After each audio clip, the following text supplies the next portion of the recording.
Master నమస్కారం. Master ఎంఎన్‌సివివి నమస్కారం. Master గారి దివ్య అమృతవాక్కులో భాగంగా ఈరోజు మనం 171ది మననం చేసుకుందాం. ట్రాన్స్ మీడియంకు, ప్రాక్టీస్ మీడియంకి మధ్యన తేడా ఉంది. సాధన ద్వారా తాను డెవలప్ కావచ్చని ప్రాక్టీస్ మీడియం అనుకుంటాడు. కానీ సాధనలో ఒకదాని మీద ఒకటి వచ్చు ఆలోచనల పరంపర వలన మెదడు నీరసించిపోతున్నదని గుర్తించడం లేదు. ఇందుకు కారణం కర్మ సంబంధిత విధానాల వైపు మనసును మళ్లించడమే. మాస్టర్ నమస్కారం.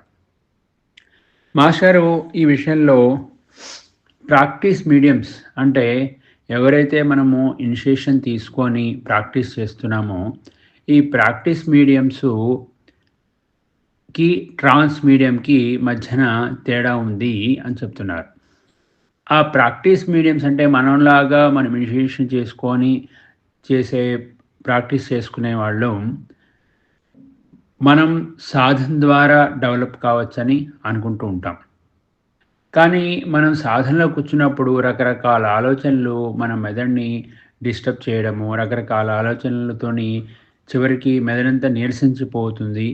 ఆ తర్వాత ఆ ఆలోచనల పరంపర వచ్చి మనకి అలసటగా ఉంటాం. కానీ మనకి సరైనటువంటి యోగం వైపు మనం మళ్ళడం లేదు.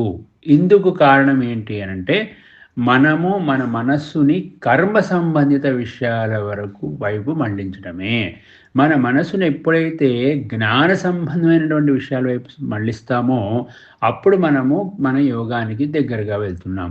మనం ప్రతి ఒక్కసారి కళ్ళు మూసుకొని కూర్చున్నప్పుడు వాడు డబ్బులు ఇవ్వాలి, వీడు ఇక్కడికి వెళ్ళాలి, వాడు ఉద్యోగం ఇవ్వాలి, వాడు ఇది ఇవ్వాలి, అది ఇవ్వాలని ఇటువంటి కక్షలు, కార్పణ్యాలు, కోరికలు ఇవే తప్పితే మన మోక్ష సాధన, జ్ఞాన సాధన, యోగ సాధన, అమృతత్వ సాధన మన లక్ష్యం ఎప్పుడు కూడా స్వామి మాస్టర్ గారు ఎన్ని కష్టాలు పెట్టైనా నన్ను నా లక్ష్యము అమృతత్వము, బ్రహ్మత్వము.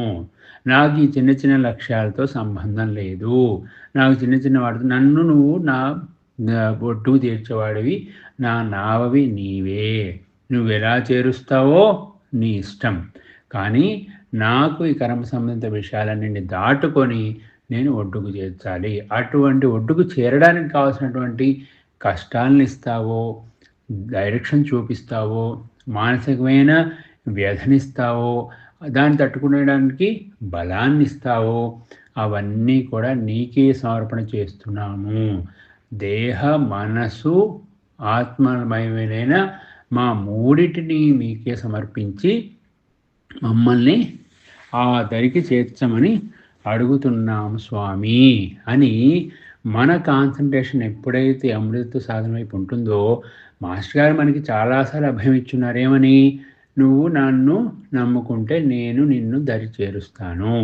నీకు వచ్చే కష్ట నష్టాలన్నింటినీ కూడా సరైన మార్గాన్ని ఈ యోగానికి సంబంధించిన అధిదేవత చూసుకుంటుంది.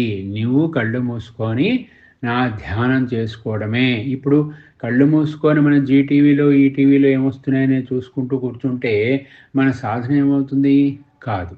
మనకు కావలసినటువంటి సాధన వైపు మన మనసుని అతి కష్టంగా మరలించాలి. కష్టమైన, ఇష్టమైన సాధన వైపు మరలించాలి. మన కర్మ సంబంధిత విషయాల్ని మాస్టర్ గారికి వదిలేయాలి.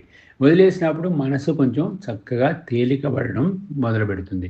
మనసు తేలికబడితే మనకి చక్కగా అందులోకి జ్ఞానానికి సంబంధించినటువంటి శక్తి తరంగాలు మనల్ని టచ్ చేస్తాయి. లేదంటే అప్పటిదాకా అదే చర్నింగ్ అయ్యి మెదడు అలసిపోతుంది, మనసు అలసిపోతుంది, ఆవులింతలు వచ్చేస్తాయి, రకరకాలమైన ఇబ్బందులు వచ్చేసేసి మన కళ్ళు మూసుకొని అదే డిస్టర్బెన్సెస్ మనకి డే అంతా కూడా ఉండే అవకాశాలు ఉంటాయి.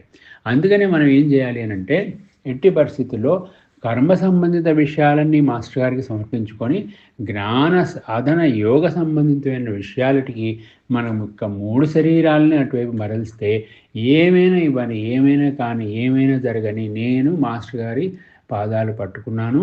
ఆయనే నన్ను చక్కగా బ్రహ్మత్వానికి జారి చేస్తారు. దానికి సంబంధించిన రూట్ ఆయన ఏమైనా వేసుకొని కష్టం ఇస్తే కష్టానికి తగ్గట్టుగా ఆయన మళ్ళీ దానికి దారి చూపిస్తారు. ఆ శక్తిని మనకిస్తారు. ఆ శక్తిని ద్వారా దుఃఖాన్ని ఇస్తే దుఃఖాన్ని భరించే శక్తిని ఆయన ఇస్తాడు. అయ్యా నువ్వే ఆ దుఃఖాన్ని భరించే శక్తి, అయ్యా నువ్వే కష్టాన్ని భరించే శక్తి అని మనం ప్రార్థించాలి. ప్రార్థించినప్పుడు మనకు ఆ శక్తిని ఆయన ఇస్తాడు. మనం అవి దాటుకొని వెళ్ళాలి. మన పాపకర్మలు మరి పాత జన్మల్లో చేసినవన్నిటికి కూడా వాటికి అనుభవించాలి కదా! అది అనుభవించి కర్మక్షయం చేసుకుంటే గానీ మనం మోక్షానికి, బ్రహ్మత్వానికి అర్హులం కాము. అది జరగకుండా నాకు డైరెక్ట్‌గా చేయడం అనేది సమస్యే లేదు. అసలు మనం ఈ జన్మను తీసుకుందే ఆ పాపక్షయం చేసుకోవడం కోసం. మనం యోగంలోకి వచ్చిందే ఆ పూర్వజన్మ వాటన్నిటిని పాపవాసనలన్నిటిని మొత్తాన్ని శుభ్రంగా కడిగేసడం కోసం.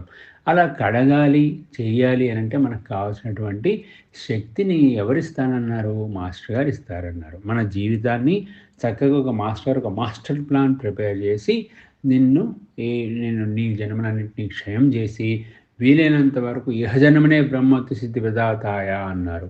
అలా చేస్తే గురువుగారి కాళ్ళు పట్టుకున్నాక మళ్ళీ చిన్న చిన్న విషయాల్లో ఉప్పుకి, పప్పుకి, బండికి ఇటువంటి చిన్న చిన్న ఆఫీసుల విషయాల్లో ఇటువంటి వాటిలన్నింటినీ మన మైండ్‌లో పెట్టుకొని మైండ్ అంతటినీ మనం ఇబ్బంది పెట్టి పాపం సున్నితమైన మనసుని ఇబ్బంది పెట్టి, మైండ్‌ని ఇబ్బంది పెట్టి మన అనవసరమైనటువంటి కష్టాలని నెత్తికెత్తుకుంటున్నాం.